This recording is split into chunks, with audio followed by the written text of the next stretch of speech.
This video kicks off with a couple of tradies at my place upgrading my home solar storage battery.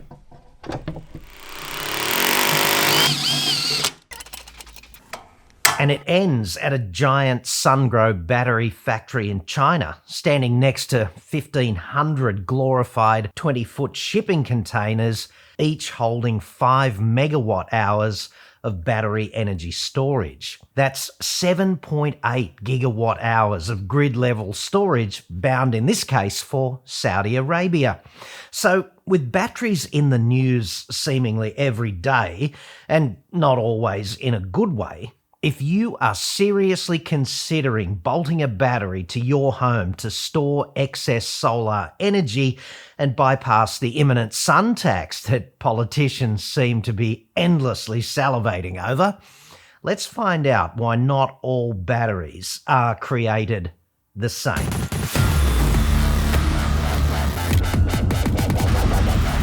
This video is not sponsored by Sungrow. The company did allow me to visit their head office and their factory in China, but they're not telling me what to say to you in this report. However, out of respect for the facts, I did show them the script in draft form to correct any errors of fact that I might otherwise have unwittingly committed and then imposed upon you. But there's no commercial agreement between me and Sungrow, and also they did not give me my home battery nor the extra modules that constituted my recent upgrade. I paid for those.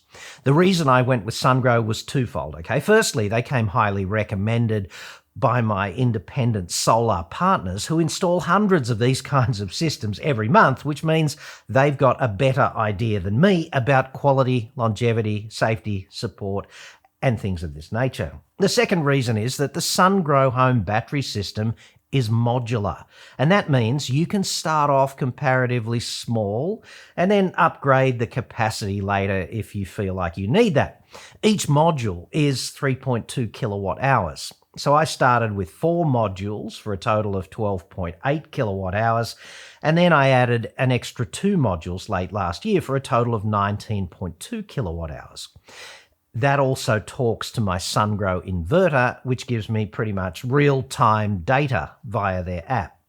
Now, we flogged our air conditioning last summer because for us, the home is also the office, and if memory serves, my January electricity bill was roughly $350 less than January a year ago. So that's not bad from a return on investment point of view. So now I have roughly 1/3 of the battery in an EV bolted to the side of my home.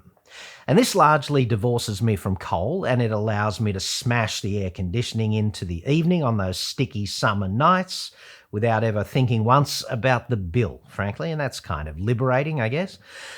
And I do this at the fraction of the cost of an EV and a fraction of the depreciation also, and I don't have to pay rego and third-party insurance on a battery and all those things that go hand in hand with car ownership, getting it serviced, whatever. The battery's got a base and a brain on top, there's modules in between, and a breaker and external connectivity bus at the side. It's bolted to the walls so it cannot fall over, and in my case, I also put it on the cool side of the house and undercover, although its IP55 rating means it really doesn't need to be either of those things. Upgrading it is really just like playing with Lego, only in this case, an electrician's license is required to play that kind of Lego for kind of obvious reasons. Batteries, in my view at least, are at kind of a crossroads right now. They're in danger of getting a really, really bad reputation, and in my view, this is largely unjustified. Humans have had lithium-ion batteries for 30 years and they've been overwhelmingly incident-free. The microelectronics revolution with all those portable devices would not have been possible without lithium-ion battery technology. You've got dozens of lithium-ion batteries in life, right? Everywhere. There's more than you think. DeWalt, Milwaukee, Makita, Ryobi, all good, right? Operating in such a harsh environment too, with very high, preposterously high levels of reliability. There are billions of laptops, tablets, phones, whatever, and very few incidents statistically. It's kind of like driving, isn't it? The miracle there being, of course, that the road toll is so low, given the ambient level of driver training and diligence behind the wheel. But still, cheap e-bikes and scooters make the news all the time lately, don't they? EVs occasionally burn, and that's spectacular and catastrophic. Authorities are getting concerned, rightly so, and the news media just dines out on these incidents because they are quite visually compelling, are they not? Also, dodgy electric prototypes like this absurd electric truck in Victoria are being beta tested on the public, which in my view at least is disgraceful from a regulatory perspective. And that's kind of newsworthy when this kind of thing happens, isn't it? Last New Year's Eve in Toronto, an e-bike on a subway car just spontaneously exploded.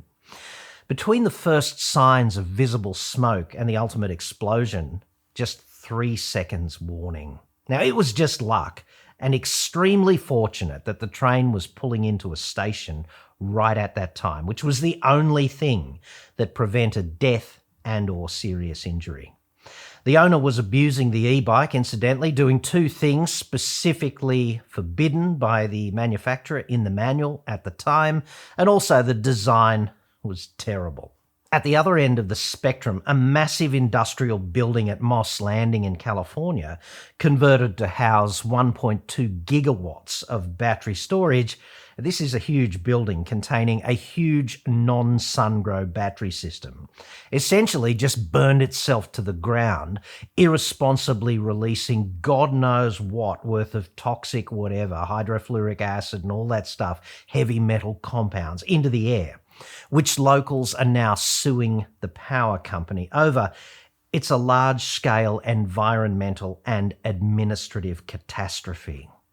The same kind of thing recently in Scotland, you might remember, at a derelict recycling facility close to homes. Just such a nightmare.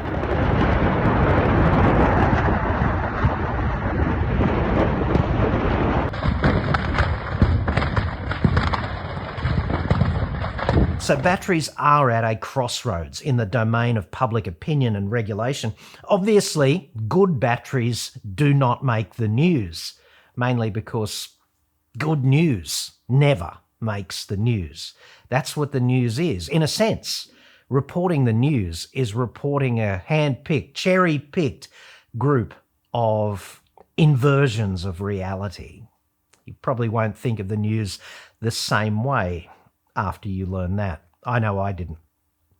What I've learned after spending countless hours researching this battery business is if batteries are done badly, like on the cheap with inappropriate checks, balances, controls, stored in the wrong way, abused, whatever, the result can be quite spectacular and not in a good way. Bolting a battery to your home is therefore something of a paradox, isn't it? It's roughly as crazy, in my view, as many of the things we modern humans routinely do, such as, I don't know, carrying 5 litres of petrol in a can, or driving at 110 k's an hour with 50 other vehicles in close proximity, some of which are rocketing towards you at the same speed, or something I do all the time, using a machine like a lathe or a mill, which is spinning at 500 RPM, just within arm's reach. And those things are murder machines, dude. They actively wait and look for an opportunity to wind you up and kill you. All of these examples, and plenty more that you can no doubt think of, are potentially very dangerous. You're right there, in or near a system containing a tremendous amount of acquired energy. And yet we do this stuff routinely all day long, pretty safely, it has to be said. If you do it right, it's acceptably safe. The benefits outweigh the risks, which have been, systematically minimized. That's what modern society is. You can easily cross any busy road safely, but it's a pretty bad idea to do it blindfolded or, drunk, something like that. Living in modern civilization intrinsically means being closer to vast amounts of energy than at any other time in human history. Like, I'm pretty sure the first human who climbed up on a horse and got going thought that he was properly honking, right? So much more energy than you could acquire while running, yeah? When we acquire energy, what really matters is how we manage it. So, I got the opportunity to go to China and see why it's a good idea to bolt a 19.2 kilowatt hour Sungrow battery to the side of my home, for example.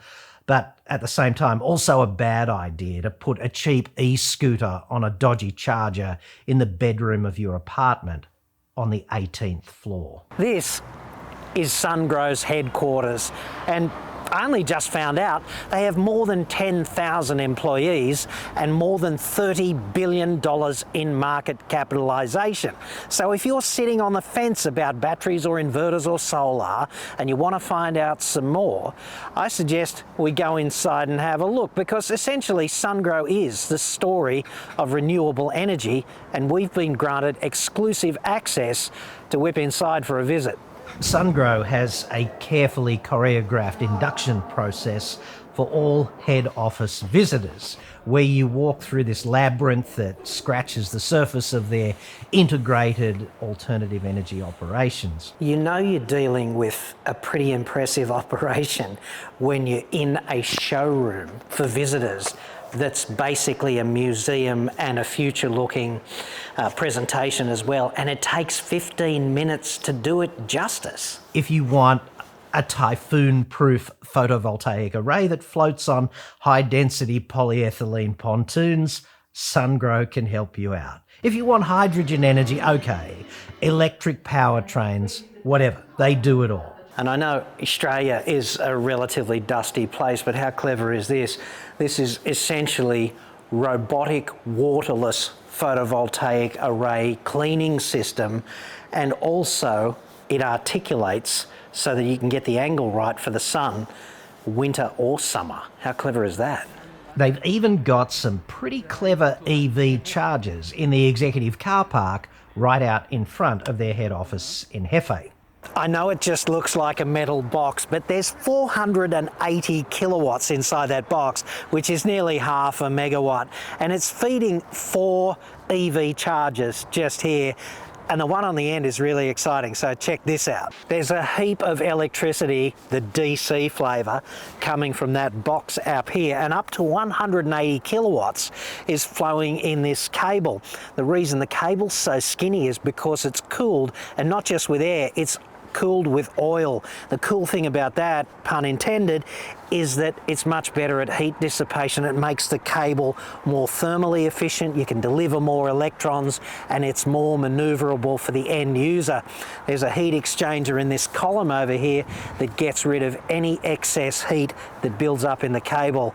And that just shows you that something as mundane as a cord that you plug into your EV has a great deal of underlying technology built in. But Sungrow's main game is batteries and inverters. By the end of 2024, Sungrow had installed an all-time total of 740 gigawatts of power converters, which is what we'd probably call inverters.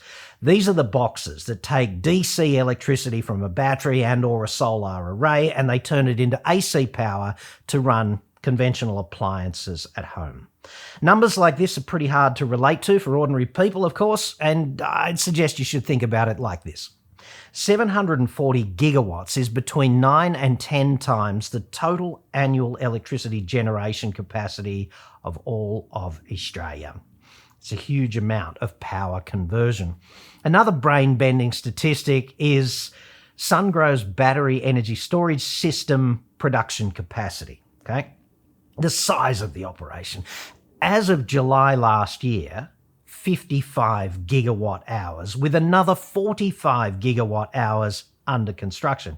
And this is a massive acceleration from 2023, when the total was just 30 gigawatt hours. Now, 55 gigawatt hours of batteries, okay, which is the current production capacity, is enough to store roughly 20% of the total electrical energy produced annually in Australia. Like, just for perspective. From bitter personal experience, I know that one cannot have a discussion about manufacturing in China in this country without multiple pelicans in the comments explaining, if that's the right word for it, just how cheap and nasty Chinese manufacturing is. Well, I've got to say that having been on the ground and actually seen it and smelt it, right, that's just not my experience of Chinese manufacturing. It's just not, dude. Quite the opposite, in fact. Sungrow is also, I'd have to say, very conscious of operational security, and that's being diplomatic. So, unfortunately, we were not allowed to film in nearly all of the very coolest places, right? Which video is mainly a visual medium after all. Obviously, from Sungrow's perspective, they don't want competitors getting any sort of leg up by letting the cat out of the bag, and I get that. They did make me sign a confidentiality contract that stretched roughly halfway back to Sydney before I could get through the front gate. So there's that to consider. Like, it is what it is. The opportunity to see it firsthand was too good to pass up, irrespective. What I can tell you is that 40% of Sungrow's 15,000 employees work in R&D. That's roughly 6,000 propeller heads. Like, my mind is officially blown by these kinds of numbers because there is no Australian business with that many STEM types slogging their guts out in R&D. There's just not. I met some of Sungrow's propeller heads, obviously, and they were very keen to showcase the cool toys. I stood with them in a giant microwave oven, which was roughly big enough to park a Black Hawk helicopter. Like, the door wasn't big enough, but the space was. You can't stand there without being ever so slightly impressed. Like, you just can't. All the hardware inside is made of wood, the benches, the gantry cranes, things like that, because obviously wood is transparent if you're a microwave. They use this juiced up microwave to bombard their inverters and PCS boxes with different flavours of RF radiation because, science. What they're trying to do is to simulate the proximity to third-party components like, air conditioners and other big electrical devices with huge contactors and magnetic induction and spikes and whatnot to eliminate any feedback effects before anything gets into production and bolted to someone's wall. And I would categorise that level of R&D as extremely diligent. They've got these chambers for heating or freezing their products, humidity, saturation, whatever you want. Dude, it's proper R&D. Whatever scientifically controlled BDSM assault you want to impose on a piece of equipment, Sungrow can help you out in-house. It's very satisfying. At the risk of challenging ambient perception on China and manufacturing, and this is not my first R&D rodeo, having been to Propeller Head Central for car makers on 5 continents, including BMW in Munich, none of this seemed remotely cheap or nasty to me. Sungrow's head office is drowning in PhD and very cool toys. Like, I want that microwave, dude. I've got no use for it. I just want one, I spent about half an hour talking to the R&D dudes who do the battery and inverter torture testing, which was fascinating. They showcased the Sungrow home inverter surge capacity of 40% by flicking on a couple of compressors and running an angle grinder, things with big spikes on startup. And they did that to tip the system over its rated output briefly, right? They demonstrated arc fault protection, which I'd never even thought about. An array arc fault is something you really don't want to have on the roof at home. This is where a short circuit or some other defect in a photovoltaic array causes an arc, an electrical arc on the roof with obvious, potentially disastrous consequences, right? Kind of like getting up on the roof with a welder and striking an arc and seeing what happens. Generally a bad idea. Generally, don't do that, okay? One of the things about solar panels that a lot of people overlook because they just sit there and seem inert is that if there's any sunlight hitting them, they're on, right? They're always on if the sun is shining. So if there's a fault, isolating them is something of a challenge. Sungrow inverters listen continuously for arc faults on the roof, and they shut everything off in milliseconds if one occurs. Who knew? They've got a chamber that demonstrates that. I saw that. The cameras were off. R&D is always awesome.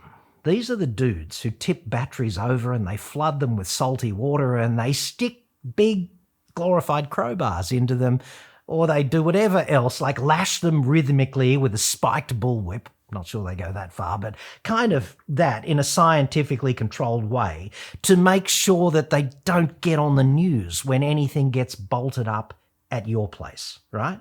This is mad fun if you're a propeller head. It was mad fun for me seeing it. They would never admit that it's mad fun, of course, because propeller heading is very serious superficially, but it is mad fun. I've worked in a destructive testing laboratory and that was mad fun. And I didn't tell anyone then either because we took it all so seriously. It was almost as much fun as working in demolition. One thing I know about propeller heads too is that once they decide that you understand broadly what they do, they freaking can't shut up about it because, look, solving some pernicious technical problem is, to a propeller head, kind of like winning the F1 Constructors' Championship. The curse of it is that when you solve such a mad technical problem, normal people just fail to appreciate exactly how Jedi your accomplishment actually was. You can tell the world, but most people who listen are not going to get it. Maybe that's why it's such a secret that there has never been a thermal runaway of a Sungrow storage battery in operational service. Now, I'm going to say that again because it is so important and it is so operationally relevant potentially to you. There's never been a thermal runaway of an operational Sungrow storage battery. The propeller heads tell me this kind of conversationally, right? We're just having a chat and there it goes. It's out there. And they say it in the context of, yeah, everyone already knows that, you know? And they're not faking it because this is clearly the kind of statement that would not survive 30 seconds of public scrutiny if it were false. And three of their finest PR-type minders are standing there and listening so intently to everything that we're talking about, right? After hearing this, I do what any ridiculously skeptical engineer pretending to be a journo would do. In the hotel that evening, I crank up the internets and I go looking for an operational Sungrow battery and thermal runaway that made it to the news. And you know what? I didn't find one. And then I looked again and I still didn't find one. And I've looked subsequently also and failed to find one. I'd like to think that by now I have had a proper look. To me, this is like an airline that never crashes. You would want to be flying on that one, would you not? In the manner of propeller heads everywhere, we talk extensively about the why and the how of this because it's quite interesting and also pretty important to you if you think about bolting a battery to your home. So we talked about it in binary, which is conventional, and then we discussed, I don't know, Professor James Reason. He got a run in the conversation. You can look him up. He's a very interesting chap. But it boils down to designs with extensive overlapping protections, right? Risk management, like flying or driving if you do it right. That's what makes these batteries safe. And the headlines here are Sungrow uses lithium-ion phosphate battery chemistry, which has intrinsically lower susceptibility to thermal runaway than the alternative and somewhat more common NMC chemistry. The modules themselves are explosion-proof, okay? Kind of like the Cybertruck, only the Sungrow modules are actually explosion-proof. They are designed for proper ballistic containment. Internally, they've got inbuilt insulation and isolation layers and other cell thermal runaway prevention countermeasures. Each housing is a very substantial aluminium casting. And aluminium, as you doubtless know, is an excellent conductor of heat. So they convect like crazy when they're bolted to the side of your house. The surface area of the box provides for massive convective heat loss, which stops the temperature inside from ramping up. Then there's the systematic design, okay? The modules stack without any wiring. And this manages the risk of dodgy installation, like some apprentice having his mind out to lunch and his minder tradie not really paying attention and getting something wrong. It can't happen. They're open circuit, these units, when you stack them up. When you do the mad Lego thing with them, they're open circuit. So there's no arc when your installation tradie does the Lego land stack up, right? That's kind of important. And there's the IP55 rating, which means that they are protected from amounts of dust that would be operationally significant and protected from low pressure water jets from basically any angle, which is the water rating that's commonly used in outdoor electrical enclosures and industrial equipment and things of that nature. Then there's the battery management system, which is a last line of defense, like the freaking goalie, that shuts down the system if a fault is detected before any needles go into the red zone and you need to call emergency services. Now, the upshot of all of this is that Sungrow has TUV, SGS and CSA certification. You can look them up too. Two things about that, right? A, it's not cheap or easy to get that. You don't just buy it. And B, this is very different to the next e-bike that you will no doubt watch go up in flames in a hermetically sealed railway carriage, ultimately on the news, right? Now, if you don't believe me or Sungrow about any of this, I challenge you to do what I was not able to achieve and find a thermal runaway of an operational Sungrow battery ever. Like, it is pretty hard to prove a negative, but I couldn't find one, and neither could the AI that I sent out to look for one in tandem. And then there's the 5 megawatt hour battery burn test that Sungrow did in November last year. 5 megawatt hours is roughly equivalent to 250 of the batteries bolted to the side of my home, okay? The battery here is a Sungrow Power Titan 2 containerized grid storage battery. In a lab designed for mayhem of this nature, they burned a huge battery at the frickin' stake like a witch for over 25 hours. They induced a thermal runaway, the explosive vents went off, and then it carried on for more than a day. For this to happen out there in ambient reality, a lot of overlapping protection systems have to fail catastrophically. James Reason, right? The burning battery retained its structural integrity and the fire did not spread beyond the one unit. And we kind of know this because they placed additional battery units next to the runaway one. And the closest one was as close as 150 millimeters, which is just 6 inches away if you're American. And they remained completely intact. In fact, the burning battery peaked at 1,385 degrees C, which is almost the melting point of steel. But the adjacent two containers got to only 42 and 52 degrees C, respectively, which was something of a triumph for insulation and thermal management, I would argue. And all the batteries, including the burning one, were 100% state of charge at the outset, i.e., worst case scenario. So my visit to Sungrow ended with a leisurely stroll down a 600-metre production line building those containerised Power Titan 2 batteries, just like that one. Dozens of different workstations with battery modules going in, the PCS, onboard fire suppression, BMS, liquid cooling, heat exchangers, breakers, etc. There's a lot of stuff inside those containers, okay? But it's not just an assembly line, obviously. A large proportion of the total line is quality control and operational validation and things of that nature because these are complex machines. There's not too many moving parts, but doesn't make them simple, okay? Unfortunately, we didn't get to film inside there either, but when you're an engineer and you walk through a place like this, it's a little bit like being Neo in the Matrix, right? You can see the code. And you can tell if it's slick, and this was slick, dude, so slick. In fact, it struck me at the time that this was once again the exact opposite of the impression many Australians have about Chinese manufacturing, the exact opposite. I was impressed, but also more than a bit cheesed off, right, about the stagic trait and the tragic state of manufacturing in Australia. It is pretty bad. It's so bad that it made me slip up close to the end. Go figure. It made me feel sad about that because this was next level impressive, right? The bottom line is that they make these things by the thousands and they simply don't blow up or burn. They don't fail catastrophically. Kind of like the way Boeing used to be.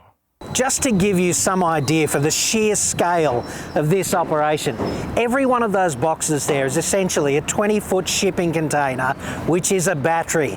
They call it a Titan II, and it holds 5 megawatt hours of storage.